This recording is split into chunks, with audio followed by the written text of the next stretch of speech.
اس نے سارا وہ سیٹ لگایا ہوا تھا جھوٹ کا اور فراڈ کا، اور یہ ماسی کہتی تھی کہ میں نے جیسے آپ کو کہا ہے آپ نے ویسے ہی کرنا ہے۔ اس کے بعد اب دیکھیں کہ میں نے یہ بولا ہے کہ بگی کی انکم ان کے پاس آتی ہے اور یہ اس کا ہالف لیتی ہے۔ میں نے تو سیدھی سمپل سی بات کی تھی، میں نے نہ ہی تم کو بولا تھا کہ بونگتی ہے، نہ ہی کچھ بولا تھا۔ آپ میری ویڈیو رات والی جا کے دیکھ سکتے ہیں کہ میں نے کیا کیا باتیں کی ہیں۔ دوسرے میرے چینل پہ غزل ذوالفقار ریویو والے چینل پہ ہے، آپ اس میں جا کے وہ ویڈیو دیکھ سکتے ہیں۔ اس کے بعد آپ مجھے بتا سکتے ہیں۔ تو اس کو اتنی مرچی لگی ہے، اتنی مرچی اس بات کی لگی ہے، یہ باولی ہو گئی ہے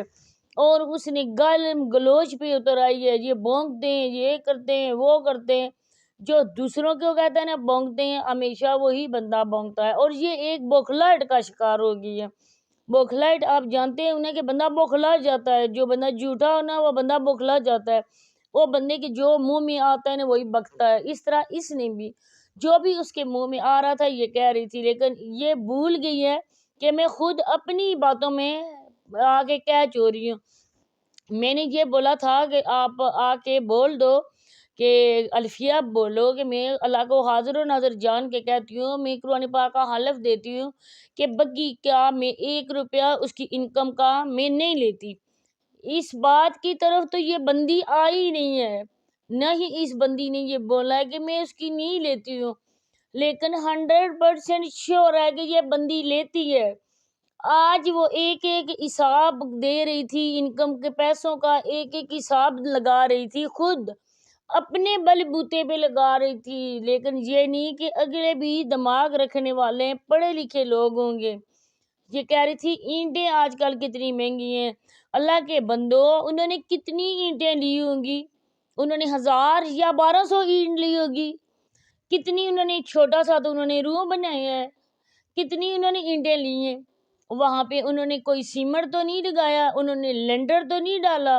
وہاں پہ کوئی آئرن تو انہوں نے سریا وغیرہ تو نہیں ڈالا، تو کہاں سے ان کے پیسے لگے؟ اس کے بعد ٹھیکے پہ زمین ہے، ٹھیکے پہ زمین ہے تو انہوں نے اتنے زیادہ انہوں نے دکھایا کہ میں نے اتنی زمین لی ہے۔ اب یہ بھی بگی کا حق بنتا ہے، وہ جو بھی خرچہ کرتا ہے نا اس کا حق بنتا ہے، جن لوگوں نے اس کے چینل کو گرو کروایا ہے وہ اس بات کے جاننے کا حق رکھتے ہیں کہ بگی کی کتنی انکم آتی ہے، بگی کے ہاتھ میں کتنی آتی ہے، بگی کے ایڈسن میں کتنی آتی ہے۔ یہ بات اس کی بیٹی کے ساتھ میری طے ہو چکی تھی۔ میں نے اس کو کہا تھا کہ آپ پابند ہو ہر مہینے کے کہ بگی کی کتنی انکم آتی ہے، ایڈسن میں کتنے پیسے ایڈ ہوتے ہیں، بگی کی انکم کتنے پیسے آتی ہے، وہ بھی آپ لوگوں نے ایک ویڈیو میں دکھانا ہے، ہر ماہ دکھانا ہے۔ تو اس کی بیٹی نے بولا تھا ہم ہر ماہ دکھائیں گے، مطلب کہ ان کے پاس چینل تھا۔ اس بات کو میں خدا کو حاضر و ناظر جان کے کہتی ہوں کہ میری اس کی بیٹی کے ساتھ یہی بات طے ہوئی تھی۔ اب یہ عورت بالکل بھی اس بات سے مکر گئی ہے، اب یہ اتنی چھلانگیں مار رہی ہے، اور اس کی جب پوچھ پہ جو دھوم پہ میں بات کرتی ہوں نا تو ایسا فیل ہوتا ہے جیسے اس کی دھوم پہ میں نے پاؤں رکھ دیا ہے، اور یہ وہیں پہ تھیا تھیا تھیا تھیا ناچنا شروع کر دیتی ہے۔ تو بی بی میں ہر ماہ اس کی اس ماہ کی انشاءاللہ میں اس کی انکم شیئر کروں گی بگی کی، جب آئے گی نا 21 کو تو میں انشاءاللہ اس کی کروں گی شیئر، اور میں اپنے سبسکرائبر کو اور بگی کے سبسکرائبر کو جو مجھے آ کے کہتے ہیں ویڈیو میں کہ آپ لوگ علی مدر سے ڈر گئے، آپ لوگ بگی کی انکم شیئر نہیں کر رہے ہو، پہلے تو آپ لوگوں نے کی تھی، تو میں انشاءاللہ کروں گی۔ اور جو خود بونگتا ہے نا وہ دوسروں کو کہتا ہے کہ وہ بونگتے ہیں، ہمیں کوئی شوق نہیں تمہارے بگی سے، تمہارا بگی تمہیں کو مبارک ہو، ہمیں کوئی بگی سے لینا دینا نہیں تھا، نہ ہی ہم نے بگی کو گھر بلا کے اس کا چینل بنانا تھا، کیونکہ ہمارے مرد کسی غیر مرد کو اپنے گھر انٹر ہونے کا بالکل بھی اجازت ہمیں نہیں دیتے ہیں۔ یہ تمہیں کو مبارک ہو، تمہیں غیر محرموں کو بلایا اپنے ساتھ، اپنا چہرہ ان کو دکھایا۔ اب اگر ہم یوٹیوب پہ پردے میں آتے ہیں تو ہر ایرے غیرے نتھو ہیرے کو ہم اپنا فیس دکھاتے پھریں، یہ ٹیکنالوجی کا دور ہے، اور یہاں پہ ہماری پکچر آگے پیچھے چلی جائے تو ہمارے گھر والے چینل کیا نا وہ ہمارے اشر کریں گے نا کہ پھر ہمارے پاس موبائل نام کی کوئی چیز ہی نہیں رہے گی۔ تو بی بی تمہیں کو مبارک ہو، تمہارا ہی ہسبینڈ نے تمہارے اس نے کھلی چھٹی تمہیں دی ہوئی ہے، چھوٹ دی ہوئی ہے تمہیں، جس طرف مرضی ہے تم بھاگتی دوڑتی رہو۔ تمہارے تو سبسکرائبر تم سے یہ ڈیمانڈ کرتے ہیں کہ بی بی اپنا فیس کیوں نہیں دکھاتی ہو، تم آ کے جیسے پہلے بیٹھتی تھی ایسے ہی ویڈیو بنایا کرو۔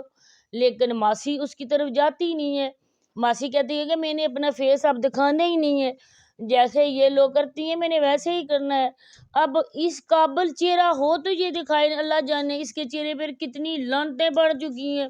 اس کو مارا پیٹا گیا ہے، اس کو کیا کیا گیا ہے کہ یہ اپنا فیس سامنے لا ہی نہیں رہی، ایک دم سے اس کا فیس یہ ہائیڈ کر چکی ہے۔ 900 چوہے کھا کے کہتے ہیں کہ بلی حج کو چلی، ویسے بھی یہ نہیں کہنا چاہیے بلی کو کہ حج پہ چلی ایسی باتیں، لیکن وہ محاورہ آ جاتا ہے تو پھر ہم لوگوں کو یہ بات کہنا پڑتی ہے۔ اب تم ہی ہو اور تمہارے ہسبینڈ کا دل گردہ ہے کہ تم جیسی عورت کے لیے وہ تھانوں کچہریوں میں اخبار ہو رہا ہے، وہ بیچارہ اس ایج میں دھکے کھا رہا ہے، اور پھر کہتی ہو کہ یوٹیوب کی اتنی انکم ہی نہیں ہوتی، تو کس وجہ سے تم ایسی لعنتیں خود کے لیے ڈلوا رہی ہو؟ تم یہ کیوں نہیں کرتی ہو کہ باقی جو زندگی تمہاری بچی ہے تم کہتی ہو میں فرض ادا کر چکی ہوں، تو بی بی اگر فرض ادا کر چکی ہو تو اب تم دونوں میاں بیوی کی ایج اللہ اللہ کرنے کی ہے، تم جاؤ عمرہ کرو، حج کرو، آرام سے گھر بیٹھو، عبادت کرو، اللہ اللہ کرو، جب تمہارے بچے بھی بھروسے گار ہیں، وہ بھی روزگار اپنا کرتے ہیں، تو جس کے بچے بے روزگار ہوتے ہیں اور جن کے بچے برسرے روزگار ہوتے ہیں نا، وہ مائیں ایسا نہیں کرتی ہیں، وہ مائیں کہتی ہیں کہ اب ہم گرہستی کو دھیان دیں، اب ہم وہ جو بچے کما کے لاتے ہیں نا اس کو اچھے طریقے سے ہم اپنے گھر سے چلائیں اور کچھ بچت کر کے رکھیں۔ اور وہ مائیں ڈرتی ہیں بچوں والی، وہ ایسے بالکل نہیں کرتی ہیں کسی کو بلا وجہ تنگ کرنا یا کسی کو پیچھے پڑ جانا۔ اور اب اس عورت کو اور کیا کہہ سکتی ہوں، اس کو اتنا ہی کہہ سکتی ہوں کہ بی بی اپنا پلہ اگر صاف رکھنے نا تو جو کچھ ہم نے پوچھا ہے وہ تم آ کے پروف دے دو، تو ہم کیا بات کریں گے، ہمیں کیا تکلیف ہے، تم بگی کو گود میں بٹھاؤ، بگی کو اپنے گھر رکھ لو، آئی ڈونٹ کیئر۔ تو اسی کے ساتھ اپنے بہن بھائیوں کے اجازت چاہتی ہوں، ویڈیو اچھی لگے تو لائک اور شیئر کرنا ہے، بیل آئیکن کو پریس کرنا ہے، اس کے ساتھ چاہتی ہوں اجازت، اللہ حافظ۔